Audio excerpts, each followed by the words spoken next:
muy buenos días, muy buenas tardes, muy buenas noches. Este es simplemente mi podcast, el podcast de Pablote.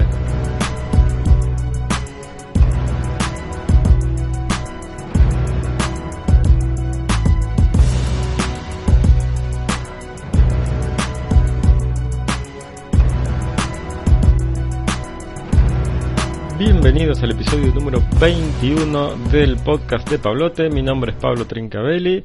Estoy grabando este podcast desde la ciudad de Rosario, Santa Fe, Argentina. Tengo un blog en elblogdepablot.wordpress.com y me pueden escribir sugerencias, comentarios, mandar audio comentarios o lo que tengan ganas de escribirme a elpodcastdepablot@gmail.com. elpodcastdepablot@gmail.com. Bueno, gente, ¿cómo andan? ¿Bien? Espero que sí. Yo acá estoy con otro episodio del podcast, dispuesto a grabar y a ver cómo nos va esta vez. Voy a empezar con un correo. Tengo un solito correo, uno solito sí, y es de Estudio Anzoátegui y Asociados, que en realidad es de nuestro amigo Lucas Anzoátegui, espero haberlo pronunciado bien. Bueno, nos dice: estimado Pablote, como siempre te escucho y te mando un saludo desde Santa Rosa, La Pampa. Muchas gracias. Solo para comentarte que uso en mi notebook Outlook Express como cliente de correo y PGP Freeware 653 para firmar y cifrar. Hasta aquí sin ningún inconveniente. Ahora bien, actualicé a la nueva versión del cliente de correo, LiveMail, y para sorpresa no funciona el PGP de la manera que lo tenía funcionando en Outlook Express. O sea, con opciones de cifrar automáticamente el enviar con los botones embebidos, en fin, operativo. Sí, ya imagino el pensamiento de más de uno en este momento. ¿Qué impide el hecho de seleccionar, copiar y pegar en el clipboard para con el PGP encriptar el portapapeles y después pegar el bloque ya cifrado en el email? En realidad nada, solo que la practicidad de que sea automático. Entonces, ¿qué pasó? Volví al Outlook Express y sigo usando y disfrutando de esta herramienta maravillosa, PGP Freeware. Te mando un abrazo. Lucas Anzoátegui. Bueno, Lucas, sí, tenés razón, o sea, por supuesto, como vos bien decís, se puede hacer a mano, cortar y pegar, pero la idea es que esto sea lo más fácil de usar y no tenga uno que andar haciendo cosas raras para poder encriptar y desencriptar mails, ¿no? Bueno, usás Outlook Express, me decís, y te fuiste a LiveMail y volviste. Bueno, ¿qué haría yo? No sé tus motivos, o sea, si podés o no hacer cambio. Digamos que esto es un tema muy dependiente de las necesidades de cada uno. Pero yo te recomiendo, podrías usar Thunderbird, el cliente de la Mozilla Foundation, que creo que ahora se abrió, si no me equivoco, ¿no? Creo que ahora tienen una rama o una empresa o una fundación nueva. No creo que una fundación nueva, pero sí, digamos, como que se abrieron y separaron las aguas y tienen un grupo que se dedica específicamente a Thunderbird y separado de la empresa en sí, de la fundación en sí que hacía Firefox. Bueno, esto no al margen no tiene nada que ver con lo que vos decís. El tema es que sí, yo personalmente uso Thunderbird y tengo un plugin de OpenPGP y funciona sin ningún problema. Bueno, no sin ningún problema. A veces, en realidad, no sé todavía por qué. Si alguien lo sabe y me quiere explicar, bienvenido sea, se los agradezco. No sé por qué a veces da como que la firma es inválida, aunque yo lo acabo de firmar y me dice que la firma mía es inválida. No sé, o sea, estoy positivamente seguro que sí es válida, pero a veces no anda bien, no sé, hay algún problema. El plugin en sí se llama Enigmail, ¿sí? Enigmail, y bueno, es para Thunderbird, así que por ahí es una opción a tener en cuenta, ¿no? Bueno, hasta acá el primero, único y último correo que recibí, así que como siempre, gente, manden correos, no hay problema, al contrario, me gusta recibirlos. Bueno, ahora, ¿dónde vamos? Al tema de la semana. ¿Cuál es el tema? El tema es un poco la historia, la historia podríamos llamar de Unix, pero no intento hacer una historia así muy formal, muy ordenada. Hay muchos textos dando vuelta en internet, hay muchas cosas por todos lados que uno puede leer y adentrarse un poco en por qué Unix es hoy lo que es, cuáles son los diferentes tipos de sabores de Unix, como se los llama comúnmente, son las distintas versiones, por decirlo así, de Unix que hay. Y un montón de cosas, hay información, pero para ser dulce realmente de Unix en Internet. En realidad mi intención no es suplantar eso ni hacer un resumen de todo eso, sino dar algún pantallazo general muy por arriba y más anecdótico tal vez de la historia de Unix. ¿Cómo surge Unix? Bueno, en realidad todo viene de la mano de nuestros amigos Ken Thompson y Dennis Ritchie, y hay uno más que es Douglas McElroy, algo así, si lo pronuncio mal pido disculpas, que por allá por el 1969 lo desarrollaron en los laboratorios Bell, ¿sí? En los Bell Labs.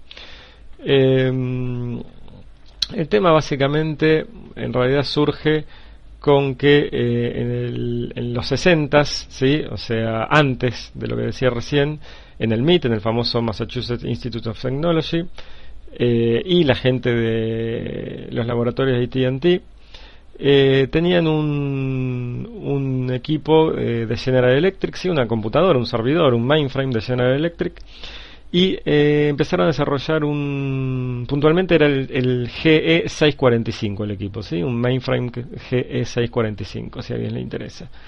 Y empezaron a desarrollar un sistema operativo que se llamaba Multics, ¿sí? Multics, M-U-L-T-I-C-S, Multics, que significa Multiplex Information and Computing Service. ¿Qué era esto? Bueno, era el origen, el ancestro muy lejano bueno, no tan lejano, el ancestro directo de lo que terminaría evolucionando en lo que es Unix. Puntualmente, el proyecto Multics se desarrolla y uno de los autores de los que trabajaban en este proyecto, que es Ken Thompson, guarda entre paréntesis, Ken Thompson y Dennis Ritchie son también famosísimos por haber sido los desarrolladores del lenguaje C, ¿sí?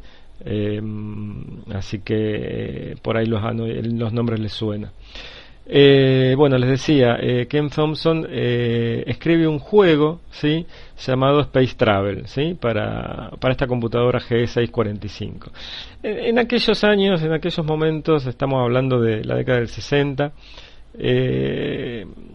los centros de cómputos, digamos, de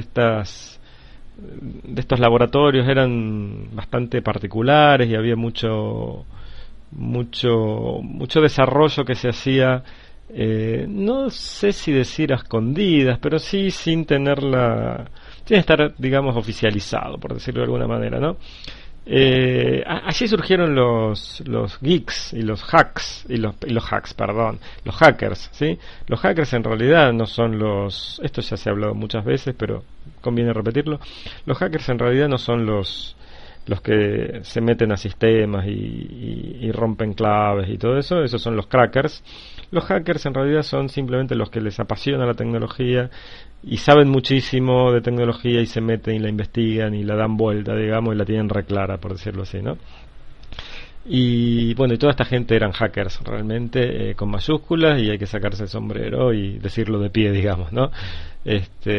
Así que bueno, el tema es que como les decía, Ken Thompson había desarrollado un juego, obviamente que no era una de sus prioridades seguramente a nivel de sus jefes, pero bueno, había desarrollado un juego que se llamaba Space Travel y corría muy lento en la máquina esta, la G645 de General Electric, ¿sí?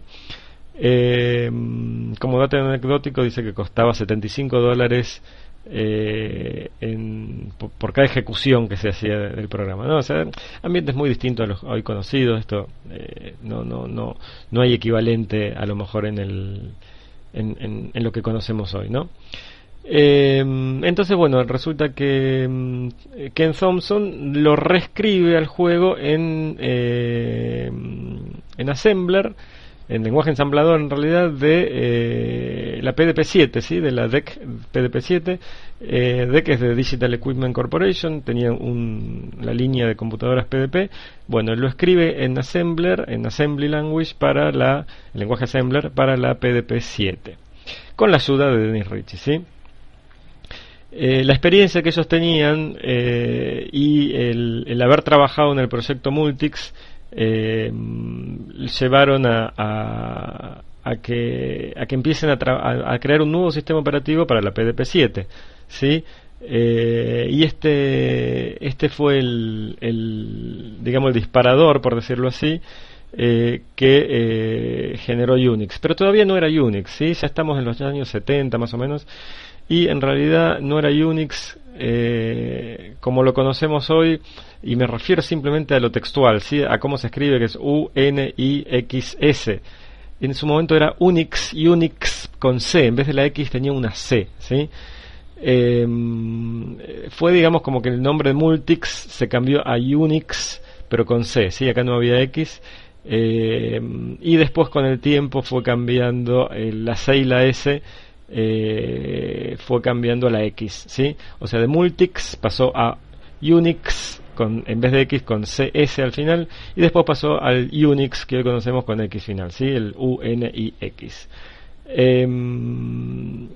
Así que bueno, esa fue un poco la evolución del nombre, podríamos decir, ¿no? Pero todavía estamos en los años 70, ¿sí? No había un apoyo comercial a esto, hasta que digamos, se comprometieron Thompson y Ritchie a agregar capacidad de procesamiento de texto a Unix y hacerlo para las PDP-11, ¿sí? Que ya eran equipos más grandes todavía que el PDP-7 original, para el cual habían empezado a desarrollarlo. Bueno, con esto sí tuvieron apoyo. Entonces fue algo ya oficial y digamos soportado o apoyado, más que soportado, por los laboratorios Bell, por AT&T, ¿sí? Bueno, acá hubo todo un tema de varios desarrollos, hasta que se publicó, creo que en el año 71, si no me equivoco, y en el 73 Unix fue reescrito en C, ¿sí? En el lenguaje que muchos conocemos como un lenguaje de programación, digamos, avanzado tal vez, pero bueno, lo escribieron en C, y esto daba por tierra con muchas de las teorías de aquel momento, en las cuales decía que tenía que ser algo tan complejo como un sistema operativo, había que escribirlo solamente en lenguaje ensamblador, ¿no es cierto? El tema es que, bueno, demostraron que no, y solamente algunas partes digamos, muy delicadas siguieron escritas en Assembler o en lenguaje ensamblador, ¿sí? Así que bueno, esto llevó a que Unix empezara a hacer un producto más comercial, si se quiere. Se empezó a vender a universidades. En realidad estuvo disponible para universidades y para firmas comerciales, bajo ciertos esquemas de licenciamiento. Y fue evolucionando, pasaron distintas versiones de Unix. Y la 4, 5, 6, tal vez muchos han oído nombrar Unix System 6, 7. Bueno, y siguió evolucionando a través de los años, y varias empresas empezaron a hacer sus versiones. De hecho, ya por los 80, como ya esto tenía un carácter comercial, la Universidad de Berkeley, ¿sí? Decide que quería tener, digamos, un sistema de libre distribución, y empieza el desarrollo o el fork o la rama BSD de Berkeley Software Distribution. Empieza la rama BSD del Unix, ¿no? Entonces aquí es donde surgen las dos ramas famosas, la rama AT&T y la rama BSD de Unix, ¿sí? Es como que se abren y se distancian un poco, siendo igual los dos muy muy emparentados, por supuesto, porque las bases son las mismas, pero bueno, empieza a tener cierta diferencia. Y la Universidad de California es la que mantiene el Unix a nivel, digamos, educativo y de libre distribución, mientras que AT&T lo estaba ya comercializando, ¿sí? Bueno, en el medio de todo esto hubo muchos desarrollos para equipos VAX, PDP, de Digital, ¿sí? Varias versiones de equipos PDP, de equipos VAX y DEC. Pero el aporte más significativo que hizo la Universidad de Berkeley, entre muchos que hizo, por supuesto, ¿sí?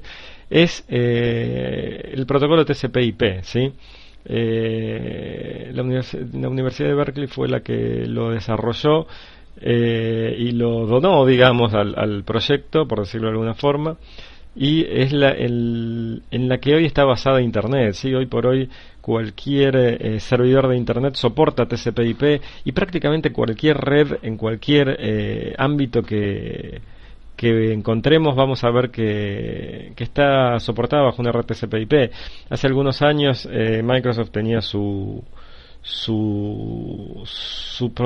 estándares y sus protocolos con los cuales intentó hacerle frente con prácticamente nada de éxito, pero intentaba hacerle un poco de frente a TCP/IP, los famosos NetBEWI, pero estaban años luz de lo que TCP/IP permitía. Estaba el IPX de Nobel y algunos otros, pero bueno, evidentemente TCP/IP fue lo suficientemente robusto y potente como para hacerle frente a todos y ganarle por varios cuerpos, podríamos decir, porque ya hoy por hoy nadie duda que el protocolo o la familia de protocolos, en realidad, para hablar con propiedad, más usado y el que prácticamente hay que usar es TCP/IP, ¿no? Bueno, esto, comentario al margen, volvemos a Unix.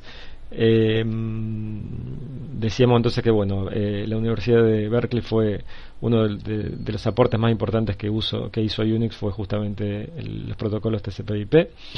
Y bueno, como decíamos, surgieron varias compañías que ofrecían versiones comerciales de Unix para distintas computadoras y estaciones de trabajo. Y en ese momento surgió, estamos hablando año 80 y piquito, 82 calculo, 83 por ahí, surge un personaje que se llamaba Bill Joy, que resultó ser, que a su vez era uno de los desarrolladores más importantes de BCD, ¿no es cierto? Fue uno de los cofundadores de Sun, ¿sí? De Sun Microsystems, y tomó la versión de BCD para crear el Sun OS, ¿sí? Que era la versión de Unix de Sun, justamente de Sun Microsystems. Durante mucho tiempo arrancaron justamente basados en la rama BCD, y tenían su sistema operativo llamado Sun OS, ¿sí? Como les decía recién. El tiempo fue avanzando y después digamos, se inclinaron hacia la rama AT&T, y ahí fue cuando lo empezaron a llamar Solaris, y hubo realmente diferencias entre Sun OS y Solaris, y si no me equivoco durante un tiempo convivieron en realidad y soportaban y vendían los dos sistemas operativos. Después Sun OS fue muriendo y Solaris fue el que tomó la posta y el que hoy comercializa Sun, y bueno, es un excelente sistema operativo. Bueno, todo esto Sun Microsystems, por supuesto que aparte del sistema operativo, lo que vendía era hardware, ¿no es cierto? Fierro, digamos, y bueno, desarrolló su propia arquitectura RISC con los procesadores Spark, y bueno, se orientó a que su Sun OS y Solaris corrieran sobre estos procesadores Spark. Hoy por hoy Solaris corre sobre otras arquitecturas de procesadores, como son los x86, de Intel, digamos, lo que hoy por hoy utiliza la gran mayoría de la gente, pero bueno, en su momento solo eran para procesadores Spark.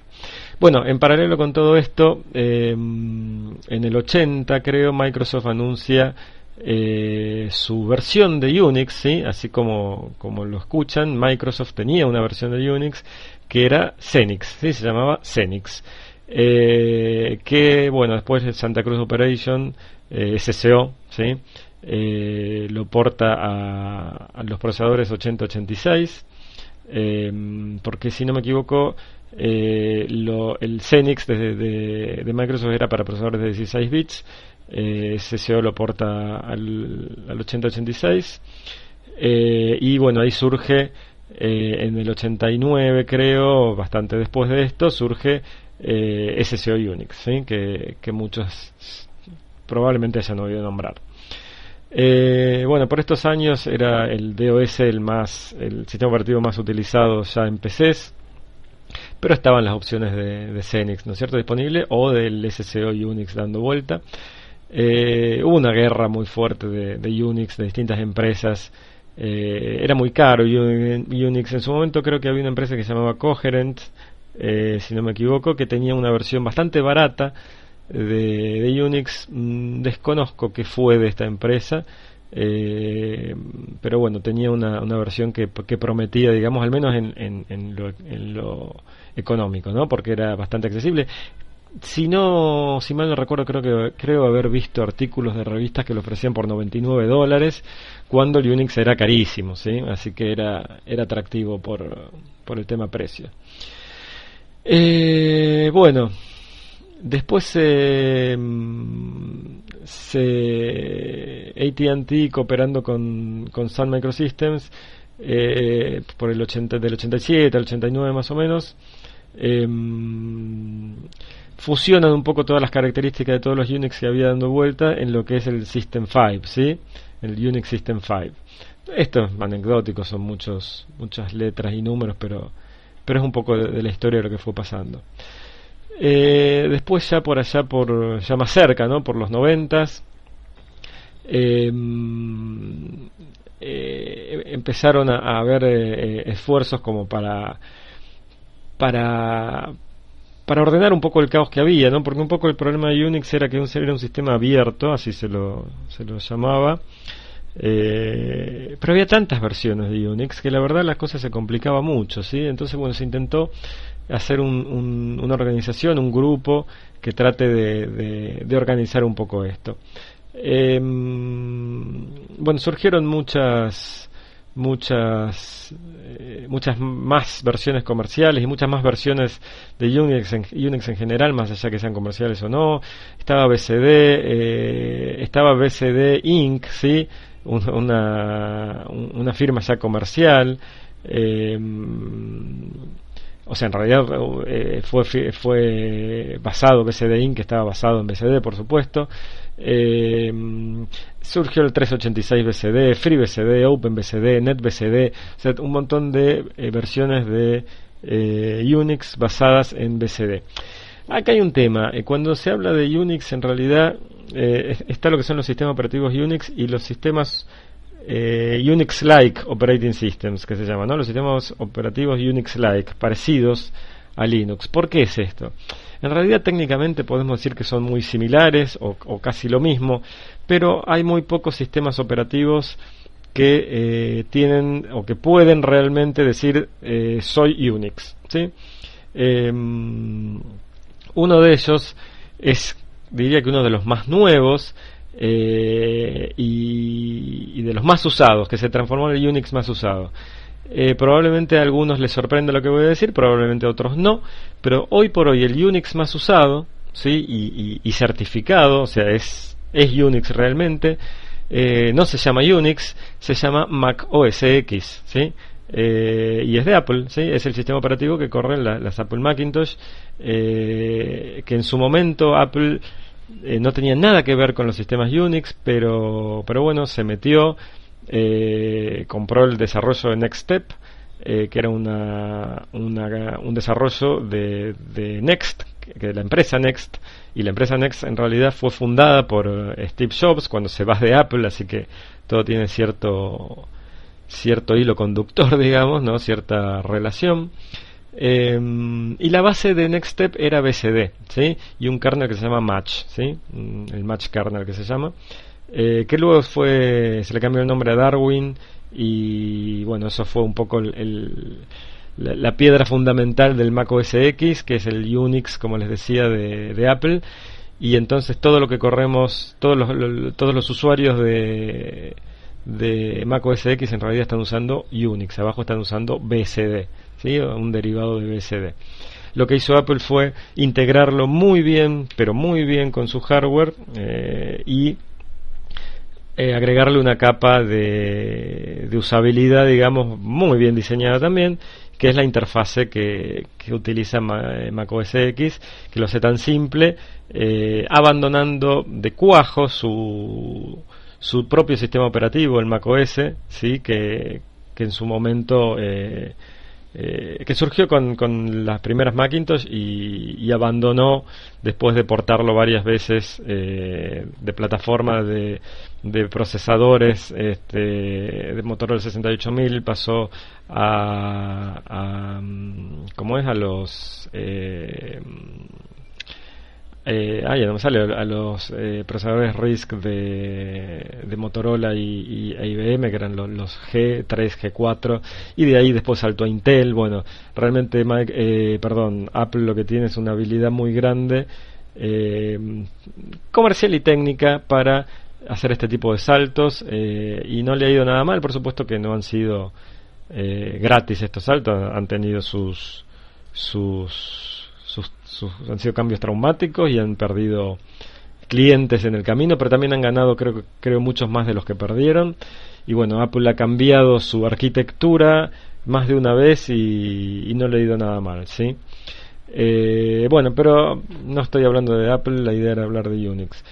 Así que bueno, como les decía, Mac OS X es el Unix más usado y es uno de los pocos Unix certificados que hay. En realidad no hay muchos Unix certificados.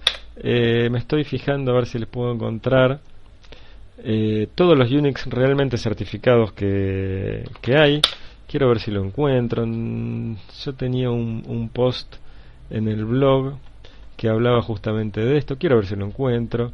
Acá está, sí, es un post que hice en agosto del 2007, que fue justamente cuando Mac OS X logra la certificación Unix. Y en realidad se une, o sea, como decía, hay un montón de Unix que no tienen la certificación, pero en realidad lo son, pero no pueden usar el nombre Unix. Entonces son los Unix y los Unix-like, ¿sí? Pero la certificación, obviamente, BSD y Linux, o sea, sabemos que Linux no es Unix certificado, pero sabemos que en realidad sí lo es, ¿sí?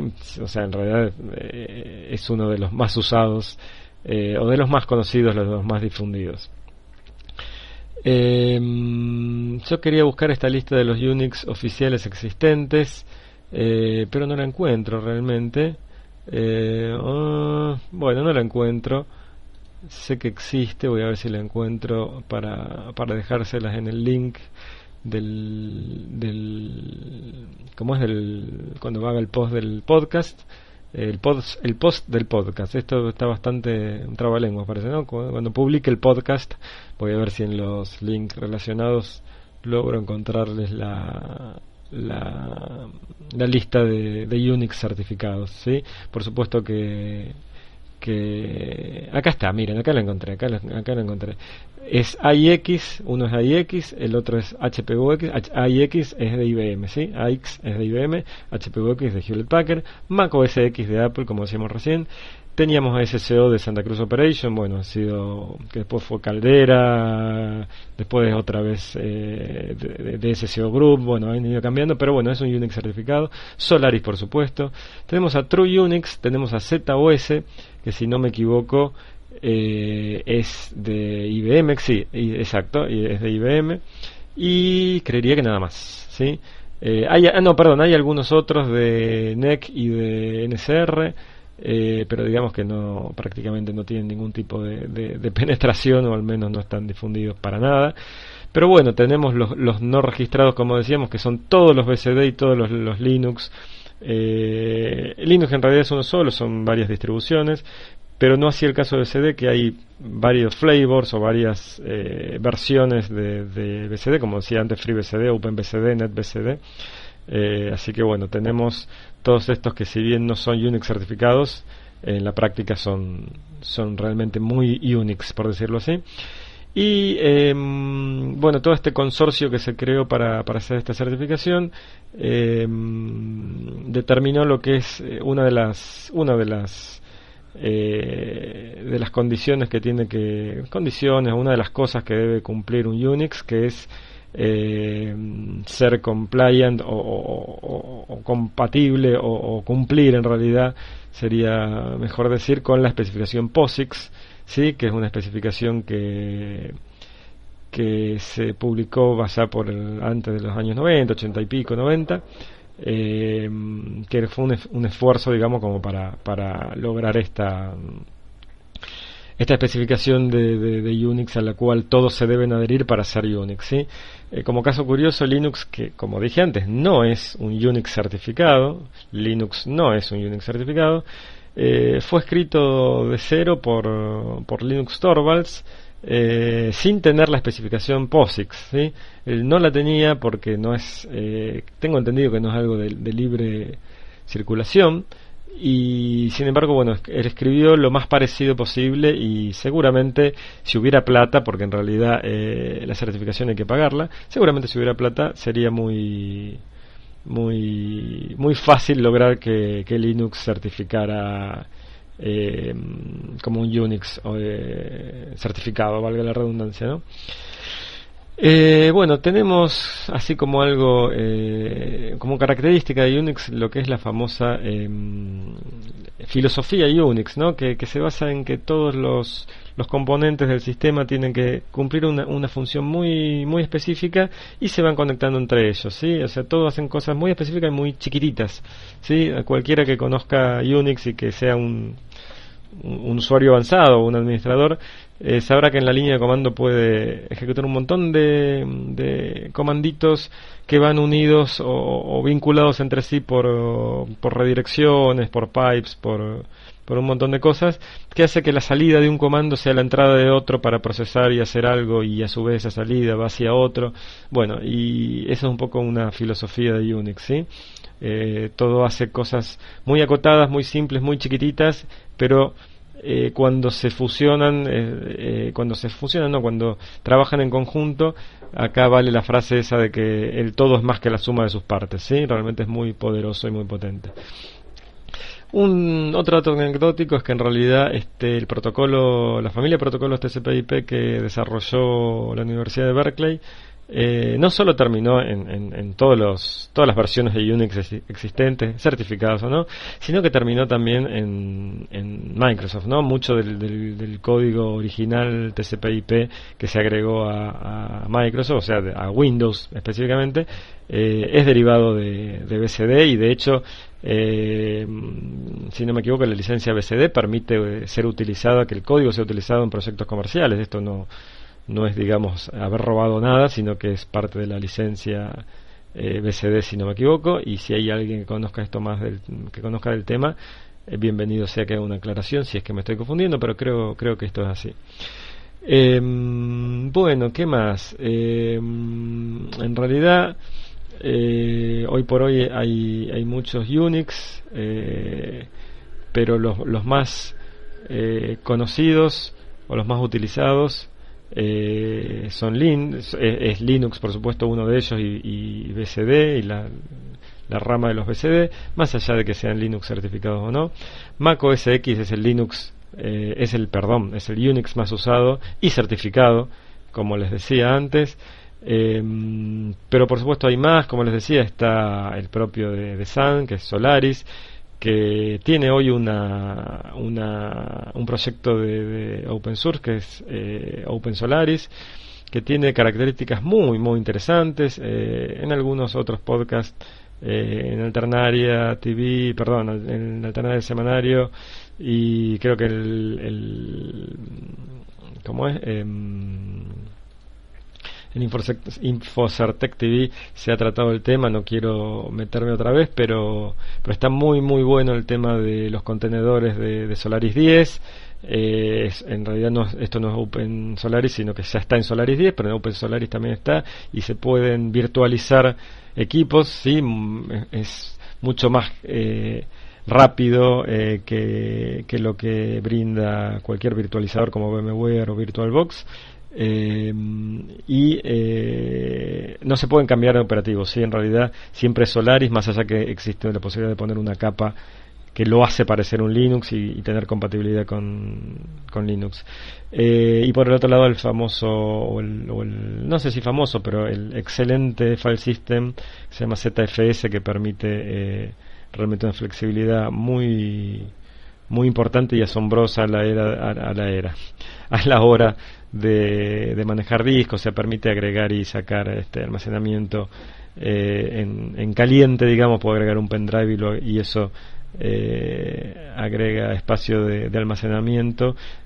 O sea, se elimina el concepto de particiones y un poco integra lo que son los volume managers, sin ser eso, pero un poco integra eso, y uno mantiene un pool de almacenamiento en el cual los discos se pueden agregar y sacar. Realmente es muy flexible y tiene como característica haber surgido como un proyecto open source también, ¿no? Pero bueno, no es eso lo que estamos hablando, sino que esto es parte de lo que Unix tiene hoy para ofrecer, tanto Unix como los Unix-like, como decíamos antes. Así que bueno, todo esto ha sido un paseo muy desordenado y muy por arriba, vuelo de pájaro de lo que es Unix, pero bueno, saben como un desarrollo de hace muchos años de un par de geeks o de hackers terminó siendo uno de los sistemas operativos más utilizados. Está bien, sí, Microsoft Windows se usa mucho más, pero podríamos decir que el segundo es Unix, ya que seguramente, si no me equivoco, el segundo es Mac OS X, y es un Unix certificado, así que es el segundo sistema operativo más utilizado, si lo quieren ver así.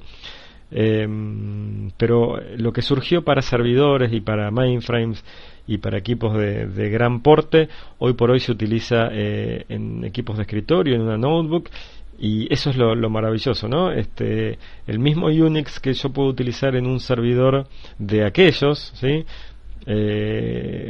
Con multiprocesadores y un montón de cosas, espacios teras de almacenamiento en disco,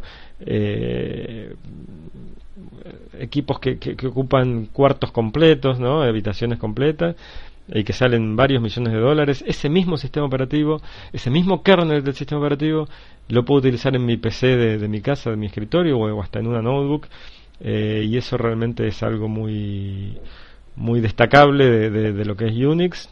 Se puede utilizar en una amplia gama de arquitecturas. De hecho, bueno, el famosísimo iPhone utiliza Mac OS X, ¿sí? Así que tenemos un Unix en la mano, o si quieren en la oreja, si lo quieren ver así. Y bueno, y también hay proyectos de desarrollo sobre todo por lo que es la rama BCD si no me equivoco, creo que es NetBCD, ¿sí? Portado a cualquier cantidad de plataformas de hardware, ¿no? Creo que NetBCD, si no me equivoco, no sé si es NetBCD o FreeBCD. A ver si me dan un momento, me voy a fijar a ver si lo puedo ver. Uno de estos dos es el que más arquitecturas de hardware soporta, ¿sí? Realmente es impresionante y quiero encontrar algo como para nombrarle algunas. A ver, quiero ver dónde están las arquitecturas que soporta. Bueno, no sé si lo voy a encontrar así mientras trato de hablar con ustedes, pero lo interesante es que soporta arquitecturas ya obsoletas, ¿sí? Qué sé yo, no sé, pueden, si quieren, utilizar una versión de BCD y de Linux también, ¿sí? Para, no sé, una Commodore Amiga, ¿sí?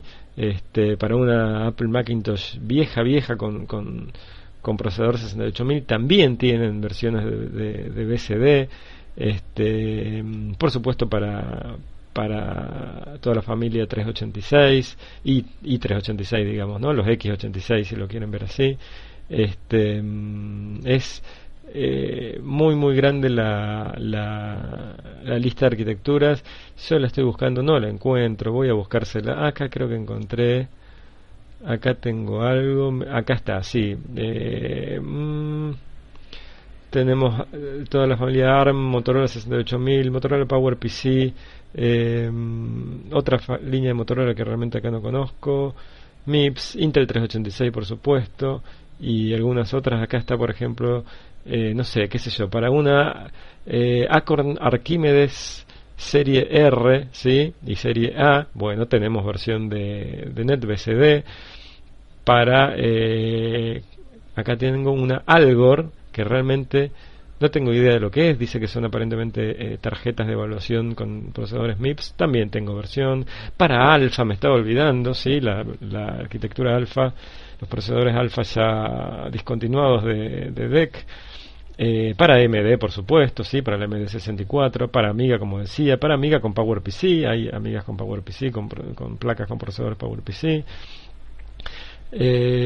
Para Atari, sí, para una Atari ST, por ejemplo, para la V-Box, para no sé, arquitecturas que ni conozco, para los HP, sí, los Hewlett Packard. Hablo de servidores Hewlett Packard, la serie 9000, por ejemplo. Por supuesto para equipos IBM, para los RC6000, bueno, decíamos, para los PowerPC de Macintosh. Acá hay una arquitectura Netwinder que no conocía, que está basada en StrongArm, por lo que veo. Para PlayStation 2, ¿sí? Para PlayStation 3 creo que también hay. Para la arquitectura Spark de Sun, ¿sí? El Spark 32 y Spark 64. Para las arquitecturas más viejas de Sun, la Sun 2 y la Sun 3, algunas de estas basadas en Motorola 68000. Para los VAX, para la Sharp Saurus, ¿sí? Que si alguno conoce, son arquitecturas equipos de mano, PDA, ¿sí? Bueno, de todo. Realmente es muy muy grande la cantidad de arquitecturas que soporta NetBCD. Sí, es NetBCD la que soportaba, que les decía que soporta cualquier cantidad de hardware, o de arquitecturas de hardware más precisamente. Así que bueno, es increíble cómo se ha portado a cualquier cantidad de hardware, como les decía, y esto es en parte gracias a la elección que se hizo en su momento de reescribirlo en C, ¿sí? Hoy por hoy está escrito en C el sistema operativo, y eso aporta muchísimo para la portabilidad justamente que tiene. Bueno, hay mucho más para hablar de Unix, podemos hablar horas, días, si quieren. Esto ha sido simplemente como para bajar un poco a tierra, o darles algún pantallazo general de un poco de historia y un poco de lo que es Unix, ¿sí? Hay mucho más y podríamos hacer más programas, pero me he pasado un montón en tiempo, así que vamos a terminar acá. Bueno, como siempre, muchas gracias por escucharme. Mi nombre es Pablo Trincavelli, tengo un blog en el blog de pablot.wordpress.com. Pueden mandarme mails, sugerencias, correos, audio, comentarios, y por favor mándenme, que no tengo, sí que tengo pocos, a elpodcastdepablot@gmail.com. Y como siempre, nos vemos la semana que viene. Chao.